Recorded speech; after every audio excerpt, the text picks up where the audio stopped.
Today is election day, but I think probably more important than that is the fact that for 2 years, some 730 days, if I've multiplied right and haven't forgotten a leap year in there someplace, in which case it would be 731, we have action days facing us. There was still mist along Jefferson Avenue early this morning as the Oak Cliff Chamber of Commerce gathered the city council candidates for coffee, donuts, and final words. 3 of the 5 men who want to be mayor were on hand.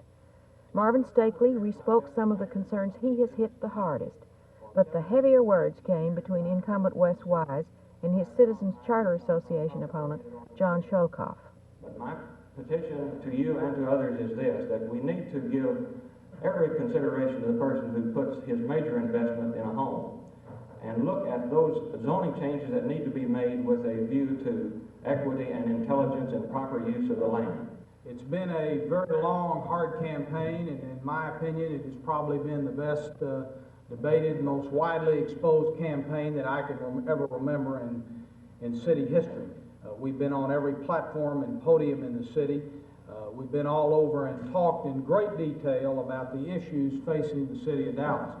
I have also talked at length about the need to get back to goals and priorities, to begin again to reestablish the tradition that former strong mayors established with regard to goal-setting priorities. It's been the reason that we have passed bond programs through the years and have continued as a great city, and I think we need to get back to that tradition. Under the tenets of the Citizens Charter Association, this is what the ideal situation is for the council-manager form of government.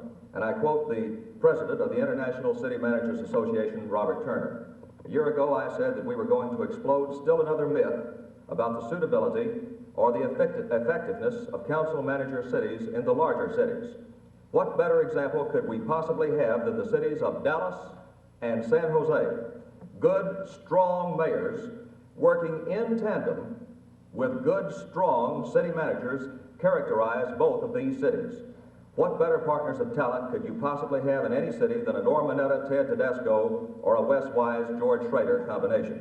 Ladies and gentlemen, if you really want the epitome of the council-manager form of government, then you must create and you must maintain that very delicate balance between a strong mayor and a strong city manager. And that's exactly what we've had. We've enjoyed a quality of life in Dallas that's been outstanding, and there's no question about that. We have low taxes, clean air, good roads, and those kinds of things that are important to a city.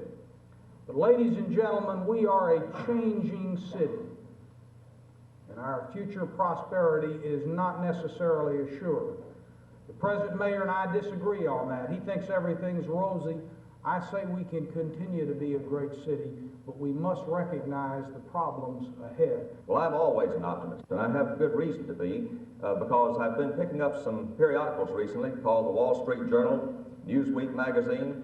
I've seen the Today Show, the Walter Cronkite CBS TV show, all of which single out Dallas, Texas as the one area of optimism in an age of recession and inflation. And I'm not a bit worried about the Dallas Morning News and the Dallas Times Herald, that's right, and the Oak Cliff Tribune. I'm not a bit worried about those because papers don't vote and organizations don't vote. Although we're there in the last 5 days, a lot of organizations did come out for me, as I knew they would. But these organizations are made up of people, and people are the ones who vote. And many times it was said when I won 4 years ago that everybody was against Wes Wise but the people.